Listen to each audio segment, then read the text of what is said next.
think this is okay. Yeah. Rolling? Yeah, but you can adjust to yourself. As usual, you maybe want to keep about on fist away. If you want even nearer, if you want also can. To Like bit this? more radio. Bit more radio lah. You want your radio voice. Okay, bersama kami di pagi ini saya ada tetamu khas saya, Elham Syah daripada High Castle Studio. Yes. Yeah. Ada bunyi apa tu? On the sound effects. On the sound effects. I'm not that type of not that type of content creator. maybe kalau itu more popular. Bawa sponsor lah. So bawa sponsor masuk. Sponsor, kalau ada sponsor Acap Kopi Saigon, kena sponsor here. I know the owner, so it's easier. Boleh panggil dia. Yeah. But then my podcast ni audience is like, sekerat je lah, 5 or 6 viewers lah. I know who you are. All of you are there. All of you. My mom, my cousin. Saudara. Okay. Alright. Okay, we're rolling already. Okay. I'll keep all this in, man. All the whatever. Oh, really? Yeah. Okay. Blooper and funny thing. Yeah. Oh, okay. Casual right. lah. Okay. So, how do you... Yeah. So it goes. Thanks, El. Yeah. Thank you for coming. Thank you for inviting. Thank you for inviting. Yeah. Biasanya nama gelaran, people friends always call you El kan? Yes. But professionally, maybe you want to introduce yourself first? Professionally, people know me as Elham Syah. If you go to corporate lah. You go to corporate. Yeah. But casual name is El. Yeah. Originally from Johor. Yeah. From Kota Tinggi, Johor. And currently running a company called High Castle lah.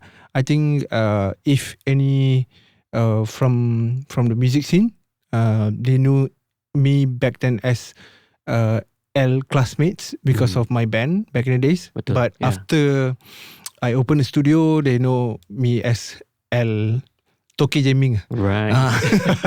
El Toke Jamming. Toke Jamming.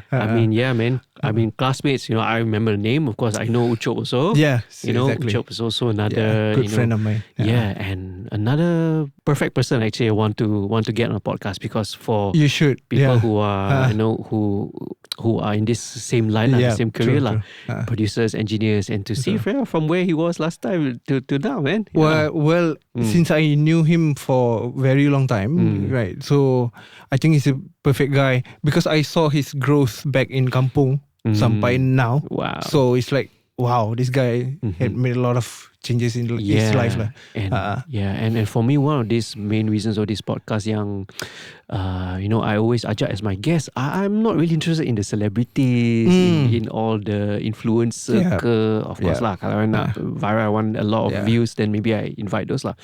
But personally, selfishly, I not, interview, I want to talk to people who are behind the scenes. Because for me, I rasa, non-famous guy. You're also famous also. No lah. Toke Jamming. No, for me it's fascinating because I feel that kita kena document all the stories of people who I have on board, usually engineers, producers, musicians, maybe even business music managers, artist managers as well. Orang yang behind the scenes lah, yang latar belakang, because we need to realize that they behind the whole facade of the music industry, there's so many people yang behind the scenes that help to support the supporting roles that help to make it happen though. From people who support the artists, from people who run the business side of things. But most of the time they see the one who's on stage. The spotlight can. So most of the time the audience would see those kind of people. But which is good. But I think it's good also to know who runs the show from the back, behind the scenes. Behind the scenes, man. Yeah, BTS, the real original BTS. Okay, behind the scene. Not the other BTS. Okay. Just throw the hashtag BTS in everything you post, and then you get along right along with the army. The army. Yes. Oh my God. Okay. Let's not go there. Okay. So very cool. So I always like to take us back to, where things started, what got you into music, what got you into the whole industry itself. Yeah. Okay. Were you ever from like a musical background in your family or something? I think back in the days when I was, I think, back in school, not many people know this, but I was involved with pidato and then tarian, traditional and all that. Yeah. Back in Tadika and all that. So I was exposed to performing when I was so little. Wow. So I didn't share this much. I think this is the first time I ever told anybody about this. Wow. So and then my first concert was, I think I was 5 years old. I saw Blues Gang. Oh. Back in the days there was Fun Fair. Yeah. Back in my hometown. Betul. So it's always been a curiosity on what does it feel to be on stage back in the days. So that's one of the reasons why I involved with tarian and all that. So I would like to be on stage and see how people react to you and all that. So that's one of the case. And I think cut short to teenagers, and then my big brother is always one of the biggest influence because he always brought back, sometimes there's guitar in the house, and then he'll play one song, and then he never taught me anything. But he played one song, and then he just left the guitar there, and then I just pick it up and try to figure out what he played just now. But he never this is A, this is whatever. He never do that, So after that, I think I listened to a lot of new metal and then grunge and punk rock and all that. So I always, when I saw my big brother always went to jamming and all that, I was so interested to have my own band, right? Yeah. So for some reason, I was trying to impress him, So I gathered some friends back in school, and then try to jam this song, I think during the time was My Chemical Romance, Muse, and then we played a little bit of some those time punya band punya genre lah. Yeah. So when we jam for a few songs and then try to bring my brother, I told my brother, hey, I have a band now, can you come and see me play.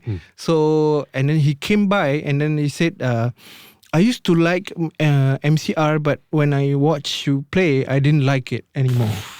So that was like, oh damn, man, it's like, there's a huge slap to my face lah, because he was telling me that, dude, you're not good, but I think to this age now, I think one of the reason why he did that because he wants to push me to be better.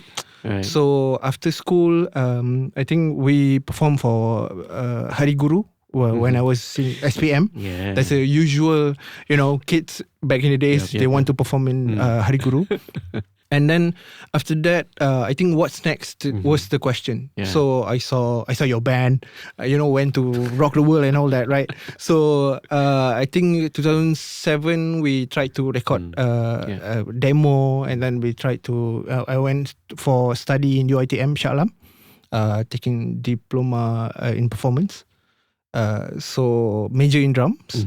So then after that, the music career start to take off. Yeah. So we tried to record and do some EP, and then I think the first hit song that made us through was Prima Dunia.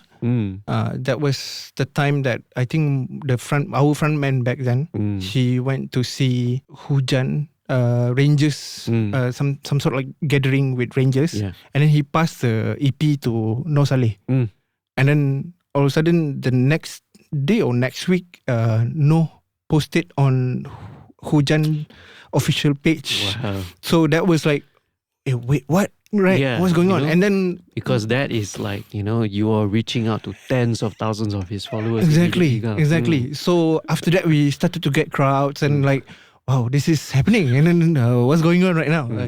So we got that. Let me clarify first. This is already classmates already, right? Yeah, yes, okay. It's already classmates. Because I think I don't play much in other bands. I didn't. I founded the band. So I've been playing that band for I think almost 15 years. Right. So So wait, this is back in school. This was already classmates. Yeah. Actually, the first band name that we came up with was Neighborhood. Okay, because we're in neighborhoods, right? We're in the same neighborhood. So I think when they announced in Hari Guru, they kind of like, hey, neighborhood is not that, jiran tetangga or whatever, right? So I think classmates is better, Yeah. So no, we don't like it, but they announced it even then as classmates. So we kept it because that was the first performance that we had ever. Yeah. So that's a short story of the journey. Very cool, man. Now I know why it's called classmates. Okay. Yeah. Now I know. Chun. So I think that's one of the reason why I kept going. And then after a while, I think in the band punya journey, I felt like I've tried everything because I think 2014 we did we entered this competition called Anugerah Lagu Johor. So we did a song for JDT. It's called Luaskan Kuasamu. So we did the first version of it and then entered the competition. Story short, we won the competition. So after that, we started to play corporate shows, going for Menteri Besar Johor at the time, Datuk Khaliluddin. So every time he wants anything for events or anything, we went there lah. So then the career continues until the album. And then I think 2020 I decided to leave the band, focusing on the current stuff. So the pivot was not something immediate, right? Because the studio, High Castle itself was also kind of running around the same time while you're still in the band. I was still in the band when I was running the studio. So basically the idea of the studio was trying to follow like you or AG Koko following like Bang Face, that like most of them, most of you guys have your own studios, right? So if you guys rehearse, you have your own studios, right? So the first idea was that. But I think there's a slight conversation that we had that they said that they might not want to be involved with the studio, just the band. Right. So and then fine then. So I just because I love having my own studio. So I think that's one of the reasons why they didn't involve with the studio much. Right. Besides more of like from a very with that kind of band when you're branding, then it became High Castle itself was like when did it start off straight away as a memang with rehearsal or you had it more for like your own recording and production? Funny story was basically High Castle didn't start with the studio idea. So I had the SSM name lah, High Castle Production and Entertainment back in the days lah. So I started out because I think we were registering for MECP at the time. So they told us if you need a publishing company, SSM or anything like that to get this publishing rights or whatever. So I just registered the company and then but the band didn't want to they didn't want to register, so I picked that name because of my hometown, Kota Tinggi, High Castle. So it came from there. Because my you didn't expect that. Now it makes sense kan. It's like wow, baru je I connect. It's okay, that's Kota Tinggi is High Castle. Exactly. So because back in the days there's High Castle. I thought you like chess. I like chess, but also Kota Tinggi. So back in the days there's this community called High Castle Hardcore Community. So I really love the name High Castle. So I thought it was patent or registered lah. So I called the guy, the head of the community. So I called Abang Yus at the time. Abang, ni nama ada register ke? So he said, no lah, itu kau nak pakai lah. Gitu. Okay lah, I register. So we started out then. And then actually I love clothing lines. So I started out selling clothing. So we did High Castle Distro at the time. But nobody was in the company lah. It was just me, myself, and one man show. Show lah. Understand? So we did that, and then after a while, it didn't work out with me and all the things, the suppliers and all that. So we stopped the company for a while, and then after, I think I met this brother called Abang Garam, Arwah Abang Garam. So he was the guy since 2010 to 2015. He passed. He was the one who always been there for me, like abang angkat for me. Nice. Right. So all of a sudden he asked me so many times to come to the studio. So the High Castle studio was known as the Chorus Studio. It was owned by someone else before. Right. Yeah. So I was there to kind of improve whatever was, So, but I didn't know much about business. So the brother said, after the brother died, I actually met the boss, and then the boss actually suggested me to run the studio lah. Yeah. And then I think after a while that I won a huge tender lah. But after it's a long story lah. But I won a huge tender, so I bought the studio from him. Yeah. So change it to High Castle Studio. Nice. Okay. Yeah. So it's quite a long story, but that's pretty much it. Summarize it. That one can be another that one documentary. Yeah. I'm sure. But it's a long way. It's a long way. Yeah. I'm sure with all the, but you've always come across to me as one of the very enterprising musicians and people, because really you were, you were in the band, then you set up the studio, and then things like your distribution, your clothing and stuff like that. Sure. And I don't know, I could never think like that. For me, I'm so single. My mind focus. To be able to do many things. I always admire people who can have their hands in many different things now. And I know there are a lot more nowadays, because the bands are aware now that you need to also have your merchandising. True. You need to have your things like that. But to me, it's like there's too many things to handle, man. Yeah. Exactly. But I think everything came one at a time. But I think I just pivot when it comes to like sometimes you look at the financial. This is not okay. Let's do something else. Let's do something else. So until now, I think I realized what I had to do with as you know, the app lah. The High Castle app. Yeah. So nice transition to it. Yes. Let's say go into that. Yeah. Tell us more about this app. It's very, I have to say, first of all, very cool. Congrats. It's impressive. You launched it officially 1st October. Last year kan? No, 1st October. 1st October this year. Yeah. I thought it was like earlier. I think we did the testing in July this year, but the official launch was 1st October this year. Yeah. You know what? I got it mixed up. I think Firdaus just in. Spoiler. He was the one who told me about it. I think last year. So it's like okay, right, cool. Show me what you got. So now today we have to talk about the app. Exactly. The floor is yours, sir.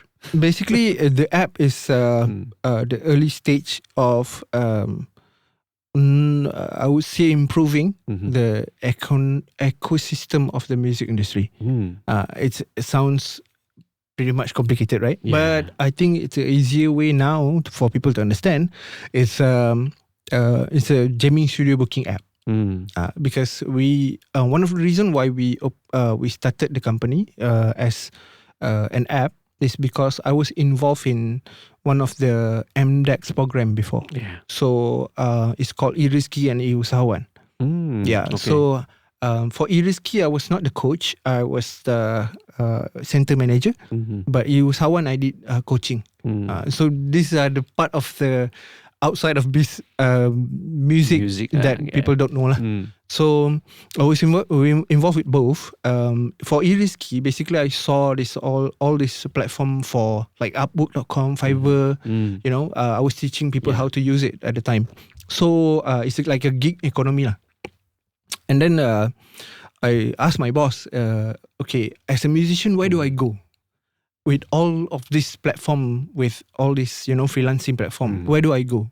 So he said, there's no place for musician in this, because there's no app for it. Correct. Right? So, and then he said, you music people, you're the one supposed to do lah. Because you understand them more. So that's the like a spark for the idea to come out. But I think it's quite crazy for me to do it also, because at the time it was like I'm in an indie band, and then I was working, and then at the same time, why would I be the one who create this app? Like it's an app. Yeah. It's a very complicated thing. So no lah, berangan lah. But after a while, I think one of the reasons why we bought the studio is because I think we can start from the studio, right. Because there's a lot of people coming from different background that we can actually, collect the data. So we can understand more who is coming for the jamming studio and then what they need, So it's very important for us, and we start to bootstrapping. So and design the product. So we launched it, I think 1st October last time. Very cool. Took a very long time because of PKP also. Because when I mentioned this just now, it was 2017. Yeah. So the idea is actually way back. Wow. Yeah. I mean, but it's definitely impressive, man. Thank you. And damn it, I don't have my phone now. Charging. I'll put some images. Some images down in the video. You see it here somewhere floating around. Okay. Yeah. Okay. For me, when you first glance, it looks you have the classic the booking app sort of format, which everyone is already familiar with. Yes, exactly. So it feels very comfortable, very natural. Yeah. Right. To like when they're booking Agoda, look at the property. Exactly. You can look at all the pictures. Yes. It feels exactly like that, because when you book like hotel room, you want to look at the how the room looks like, what the bathroom looks like. Yeah, true. So now this one you can look at the facilities the and all that. Facility of the studio. Cuba tak, don't have 3D. 3D view, then there will be. We might go there. We might go there if we have if anyone is listening. Right. If you because that's currently what we are looking for lah. Nice. Open for investors. Right. Okay. Right. Very, very cool. Yeah. So the user interface, I think you guys have got it locked down already. It looks good, looks great. It's easy to easy to navigate. Yeah. Because would it be accurate for me to say, because it kind of does follow that sort of template that a lot of the apps use, or is it something? Am I wrong? Is it something very different? Actually, it's quite the same. But I think it has a different situation and scenario and logic as well. So this is the terms that I think the developer always give us, then we have to study lah. Okay. You have to think about this logic because when you click something on the app, right? I think you have to code where it's going to go. So it's very different with Agoda. It's quite the same as you can see, but the situation, because Agoda, if you book for accommodation, the booking is one whole day. Okay. Right?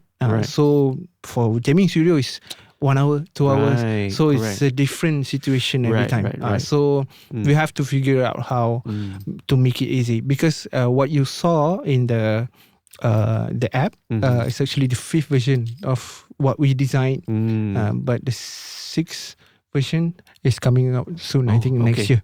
Yeah. So basically, run us through. If someone has downloaded the app, what do they need to do?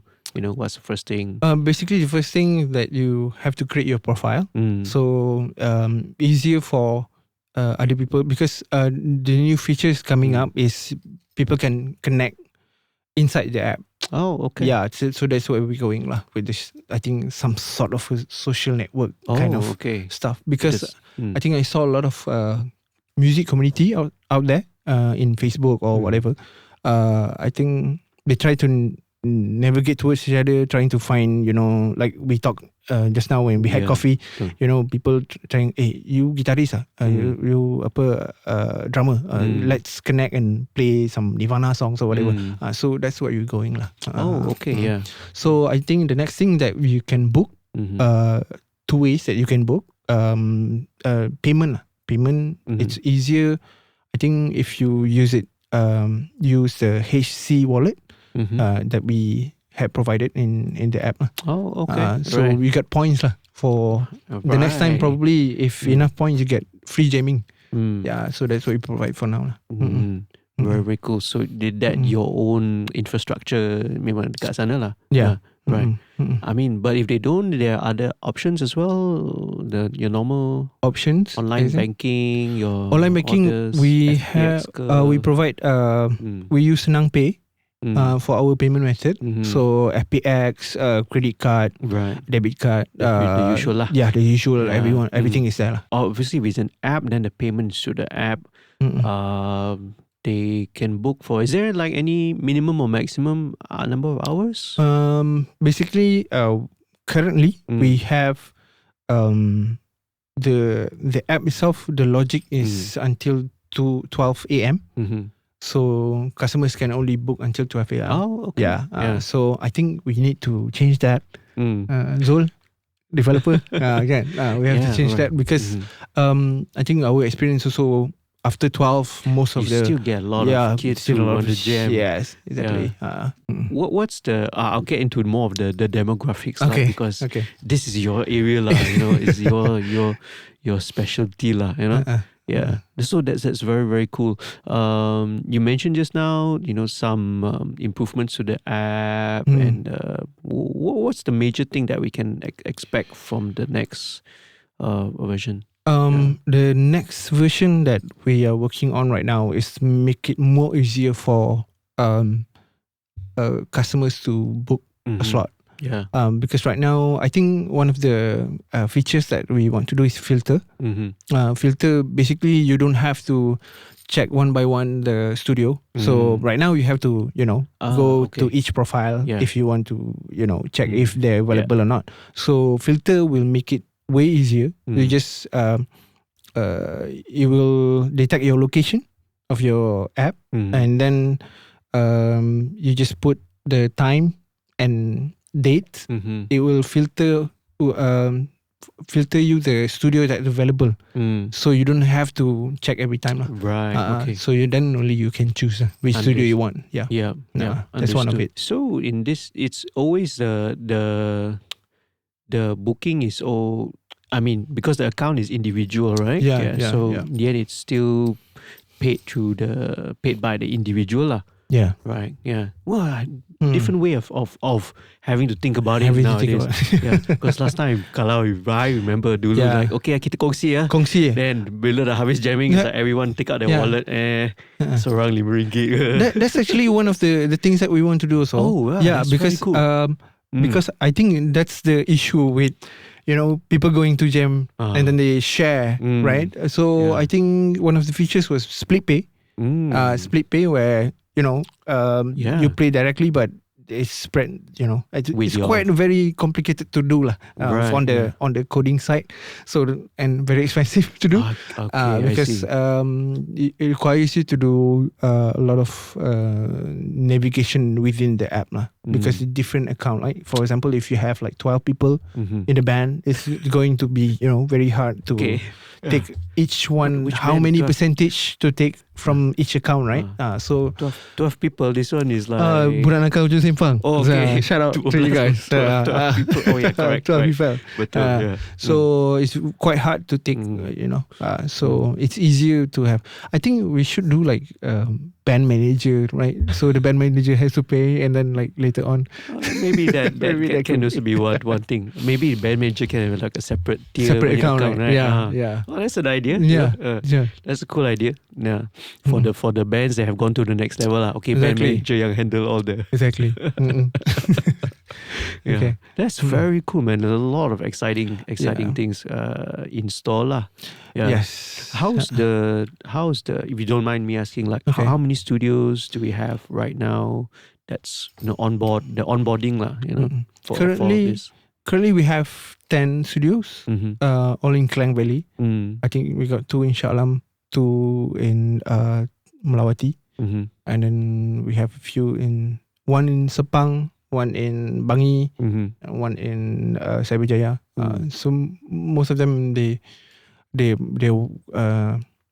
lucky enough to help us with this startup. Because without the studio we can't run. Obviously, they are brave enough to give us a chance. That's very, very cool. Yeah. I'm sure this is probably one of the challenges. Maybe you want to share. Do you have what are the obstacles, the difficult challenges that you're facing right now? Yeah, I think the obstacles, because I didn't came from IT background, so that's the biggest challenge when you run, an IT company, like tech company, right? We're a musician, you are right? CEO of a tech company now, So that's one of the biggest challenge, because I need to retune my way of working, not like in a band, like it's jam jom ada show and sekian. So it's a bit different. The dynamic is different. The other challenges was to actually get fundings, because things like this, it doesn't cost it's not like kacang putih. It's like kacang putih. No. And then time also lah. I think there's a lot of sacrifice that we did, me and my partners, because it takes a long time for us to understand, not only to create the product, but to how do we create SOP for the company, and then who to hire, when to hire, this money is for what, and then what's the revenue. So those are the things, and I think might as well. I think most of the time I think about giving up also, but when I think about it, it's like, hey, we went this far already. You cannot go. So I think those are the things yang very, very hard. I think development also very hard, because understanding what people need, not what people want, what people need. So I have to go to the studio every time, like I have to meet the customers, ask them questions. This is way back before, we built the app. So I have to ask the customers so many times, do you guys need this? Do you want this? Is it easier for you to book with an app, or is it easier for you to call studios every time? So those kind of questions. And then I have to meet other studio owners also to understand them, how do you get bookings? How do you handle your financials? How do you, so and then it surprised me that how we run High Castle Studio at the time was completely different than other studios. So, and then how do I change their mindset to run as how we did in High Castle Studio? That's also another challenge. Because sometimes, this leceh lah, nak buat finance ni, nak buat apa account ni, nak buat apa booking macam ni, nak apa semua tu, kan? It's very, very leceh lah. So we have to find the easiest way for them to get on board with us. I mean, a lot of business nowadays is very data driven, is very tech driven. Would you say does going with this system, help you in that sense, like when you can collect data about what the customers want, what they do? Does it translate into benefits for the studio owners? Yes, it does, because when the traditional way of doing business, sometimes we don't collect all this information, because when it comes to marketing, you have to understand the people in Klang. It doesn't work as the community is totally different than the people in Shah Alam. Totally different in Ampang, Subang. So basically, when you have all this information, you can actually navigate in what their interests, where they're going, and then how not to actually stalk them. Like what people think, like nowadays we have AI on data collection, and then we're so afraid of people know too much about us. Yeah. So basically what we're doing with the data is actually to just understand what fit the business with the data. So probably they were looking for something that I need a studio in Subang, so how do I find this? So how do I connect with the studio? So how do I so that's the purpose of the data collection. So it's not what people hyped it about lah, I think. Okay. Yeah. I mean, I can imagine if you are able to know a little bit more about the background. Let's say, mostly these are all budak-budak, from sekolah or budak university or college, or maybe a certain studio has more working adults or exactly. attracting. Then they can tailor their, maybe they want to do offers or packages or even their rates, you see. Because if they maybe they recognize that, hey, majority of our customers are like like maybe professional or bands, maybe you can charge a bit more expensive. Yes. Or if you are, realize that it's mostly college, uni students punya, then you can adjust your rate accordingly. Now it's like everything is like the system is I know it's everywhere. And there are also some people who kind of ruin the market and all that also. Exactly. Those are the things. One of the challenges that we have to go through. I think we don't want to name any names. We don't want to name any names, but I think we discussed this just now when we had coffee, right? Yeah. There's no discussion on how much what's the rate of even either for freelancers as musicians or mixing engineer or whatever, so there's no discussion on what should they get paid for.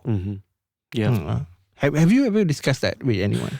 It has come across many times lah. There'll always be, over the years, right? Somebody will bring it up, but unfortunately no one has ever been able to agree on what it is. I think we mentioned, our mutual friend Ruvi, right? Shout out to Ruvi. Ruvi, right? I mean. Okay. I think he did a survey, must have doing PKP, right? During the time. He did a survey, so, we found out what the average was, the average rate. But as with any kind of, what we call standard deviation or statistic, there'll always be the graph where like, it's like, like over here the price is like damn high, and then over here that is like super low. There's always be outliers lah. But that's the challenge lah. It's been no one has really been able to solve it, to agree with it. And people always say about unions or persatuan. I don't believe in persatuan. I never believe in persatuan. I run another persatuan. I'm actually a chair of another persatuan myself. All right. Actually, the Audio Engineering Society, the Malaysia section. And the way that the challenge that I've seen in dealing with other associations is that I don't know lah. In Malaysia, a lot of at least the musician association is very focused on welfare. Is very focused on member welfare. When people want to join the society, they always think about what's in it for me. I mean, naturally exactly. But it's like, is it like a networking jom kaya cepat kaya kind of a thing, scheme kaya. They always have asked me that, as a society chair, that has been some of the what I've gotten back lah. Most people are looking for that. They're not really looking towards what the long-term goal and the improvement, the development. I mean, of course you would want to, benefit yourself sometimes, but you got to think about how in long term is you're going to develop and improve the overall industry to make it sustainable lah. True. Key, that's the key. These are the buzzwords nowadays. Sustainable lah. True. Because I mean, you benefit now, but later down the line, how is it going to be? So that's, I don't have the solution. I have no answer. I have no answer for you. We need smarter people than that to do that lah. Yeah. True. But unions do work. I mean, you see like what the Writers Guild in America, SAG-AFTRA did. Yeah. They managed to negotiate, strike. Maybe we should all strike. Good. Yeah. Probably. No, but then if you go strike, then they will go to other people.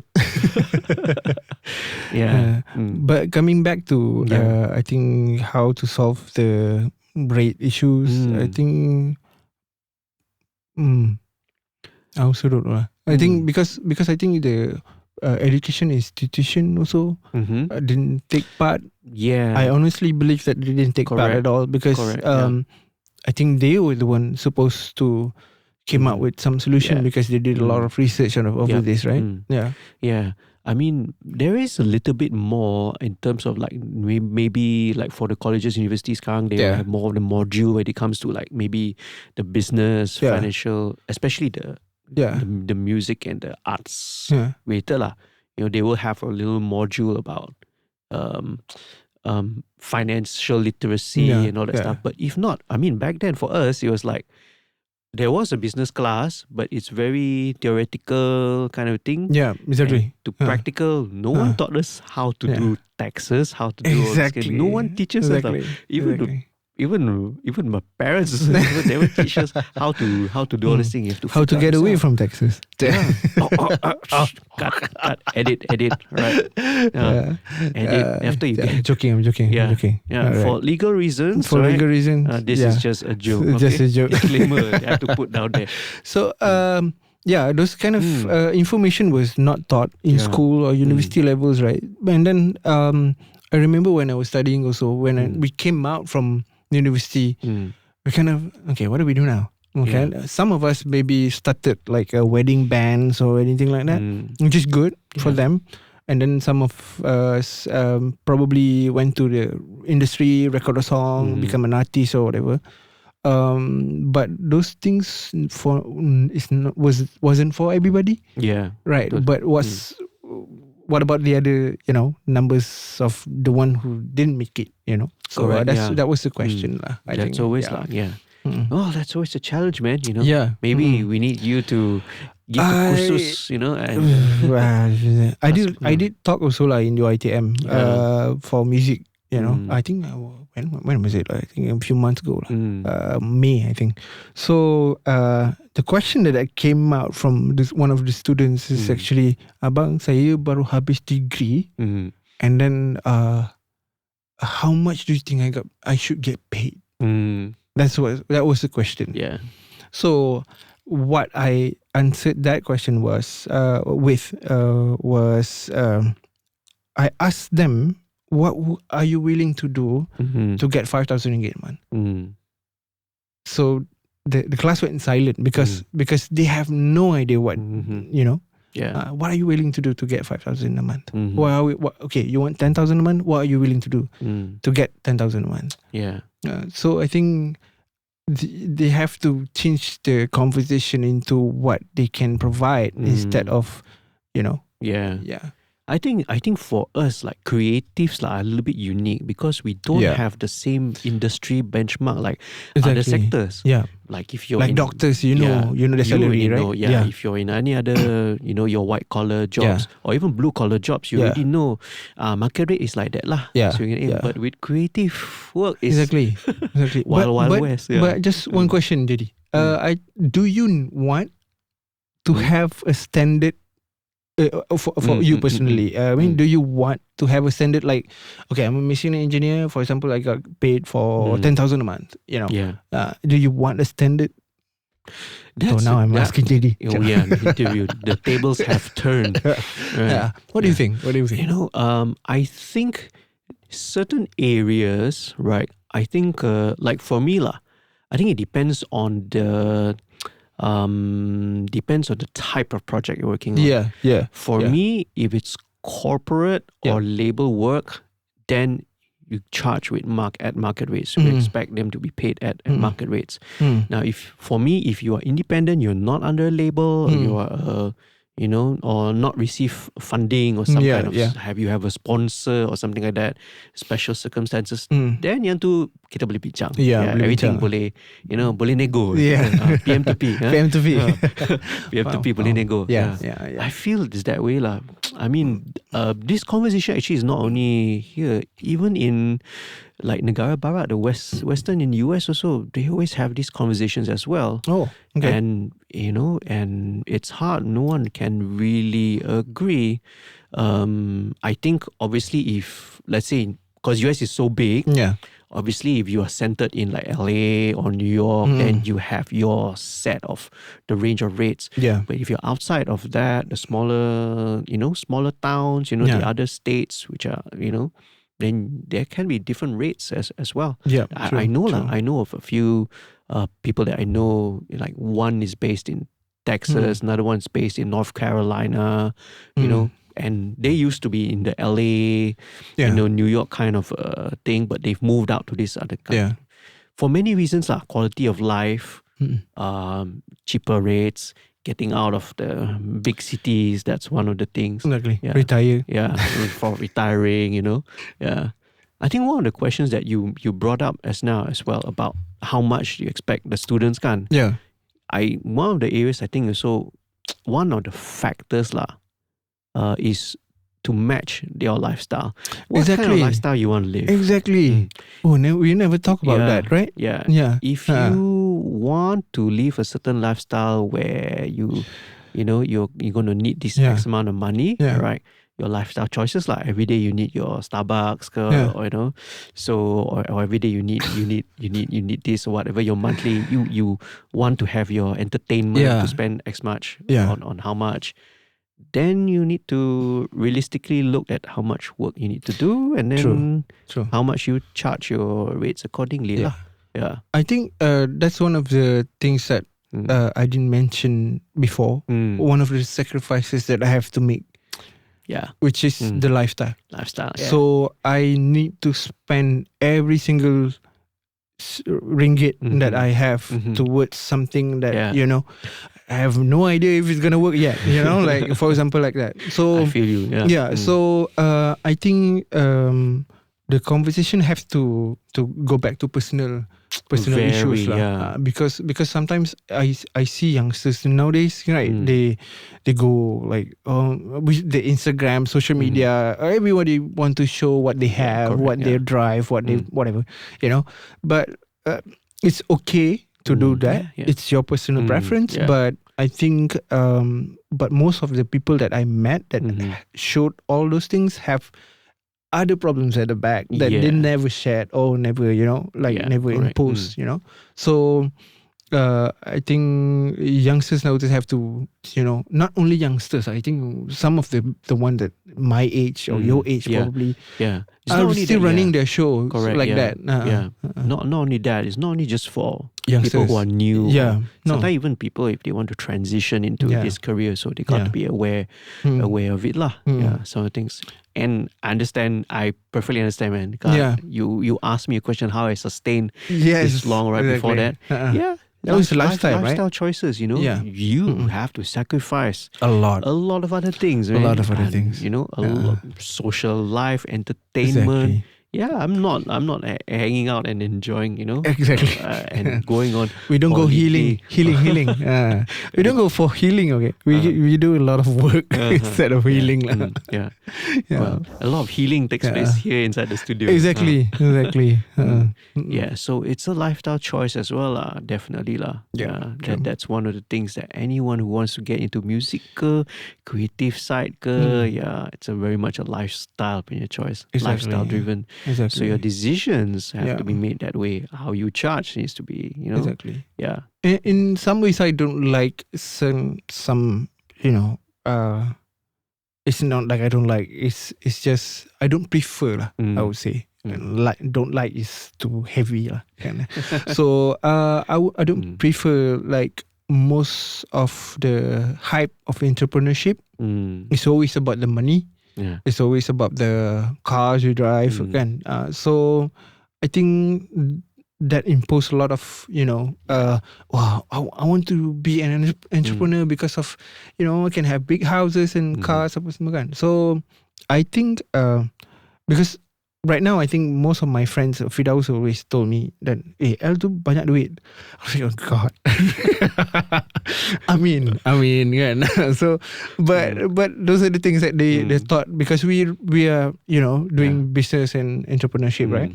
But they have no idea what we gone through, and then sometimes we're late on renting, we're late on paying cars, because we have to pay this certain amount to this kind of, so we have to wait for another month to pay the houses. Those are the things that most entrepreneurs won't share.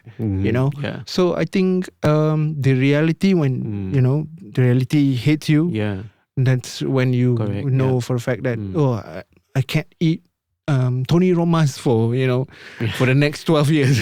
And then I just eat burger or anything like that. So I think if you want to be an entrepreneur, so you have to really look into, but at the end of the day, it depends on what you want to do lah, right? Sometimes you need to have that lifestyle, sometimes you don't. Sometimes you can treat yourself, sometimes. You need balance lah. There's always needs to be balance lah. True. I was going to ask you that question as more of like, what sort of advice and kind of thing, but you kind of sort of, life lessons that kind of covered already. But that's cool anyway. Okay. That's very, very cool. So, I think we can wind down. Right, you can sort of wrap up this podcast. Maybe unless you got anything else you feel like you want to share lah. Maybe you can let us know. What's next in store for besides what we mentioned. And any other stuff anything you want to promote, anything you want to plug. I actually want to. We did just got this one grant. Am I supposed to say this now? Okay. It's confidential. Because no, it's not confidential. They're gonna announce it soon. So, Cradle Fund actually gave us a grant for SIP Spark program. So basically, for you people out there who's listening, actually, there's a lot of chances that you can get with Cradle Fund, and there's a lot of other grants that you guys can actually approach, but it's a lot of work lah. It's a lot of work where you have to run your business first. You have to do a lot of documentation and all that. So I think if you can go through all those process, I think you can because Cradle Fund is actually a good program for entrepreneurs to want to do some innovation and some other like not more to events or any for us musicians, probably not the place lah. I think My Creative has something like that, right? So these grants is actually very good for all these creative people who wants to explore. And then this KBS I think Selangor program that I met earlier today. So those entity also Kementerian Belia Sukan. Belia Sukan also got grants for Belia and creative. So actually you guys should take this opportunity and go out there and explore, instead of whining on social media. So that's what I'm trying to say lah. Because I think we care too much. I think in our society we care too much of what other people should do rather than what we should do. We care too much, like you guys is doing this wrong, you guys are doing that wrong or whatever, blah blah blah. But they never say like, I did something wrong, So I think those are the things that I want to give out there. So people focus more on doing things for the community, for the music community, for the creative community, rather than yawning. Of course lah, it's always easy to be the armchair critic. It's always easy to point fingers and be the critic and comment this and comment that and be the don't be that guy, don't be that girl, okay? Don't be that stereotype netizen who likes to complain. Take action. Take action. Take action. We need a lot of action. We need a lot of execution. We need a lot of execution. And I think what you're doing with throughout your career, and especially now with this new app. That's fantastic. Thank you. It's something that's fresh. It's something that's totally innovative for the scene. Thank you. More jamming studios should come up and pick up. And sidetrack before and then. What about recording studios? Recording studios. Wow. Okay. That would be my personal question. I think for recording studios, it's a different challenge. It's a different way of running a show, running the business. Yeah. So probably I would sit down with you, bring you to the development team, so you can see behind the scene of what we are building. Make it easier for the customers to reach out to you and all that. So we have a planning for recording studio, but I think for now, coming soon. Yes, okay, we need developer teams. Also. We'll take this off the record. Take this off. things off the record. Sure. That's very, very cool. Right. So let's. Good place to wrap it up, man. I think we really covered a lot of things. Thank you for inviting. I learned a lot of things about you personally as well, and it's inspiring for me. It's an inspiring story to see. You're still young, man. Compared to me, a young entrepreneur in this and doing a lot of good things. Very excited. Very, very excited. Try my best. So the High Castle app is available for download on both Android and iOS. So you guys can download. Currently, if you guys are listening, actually we give out 10% discount for every customers download the app. Yeah, okay. 10% discount. Platform what? That means on all the all the studios, whichever studios. First booking. Okay, first booking. First booking. That's always okay. If we get done now, so we can give more lah. More goodies in store. More goodies in store. Very, very nice. So there's that. I mean, I'll leave descriptions down lah in the below. Sure. Yeah, and version 6 of the app will be next year. New features, exciting stuff. Yeah, that will be done under the fund of Cradle Fund. So that's the project. But still, if more investors want to come in and support the project, this is something they can get behind with, man. Sure. Yeah, it's good to get the word out. Yep. How do people reach you? Social media? I would prefer people connect with me on LinkedIn. So you can find me Elham Syah on LinkedIn. So you find me there. Wow. I think I'm more active in LinkedIn rather than other social media. Oh, wow. Because this one, a more outlier. More outlier. Because so far, everyone only give me Instagram. Facebook. It's like LinkedIn. LinkedIn. Elham Syah, right? Look up for Elham Syah. Details all down there. I'll leave it down as well. Yeah. So thank you very much, man. Thank you. Thanks for your time. Thanks for the talk. Right. All the best for everything in the future. And good luck for everything. Thank you. All right. See you soon. Bye, folks. Bye. Bye-bye. Take care.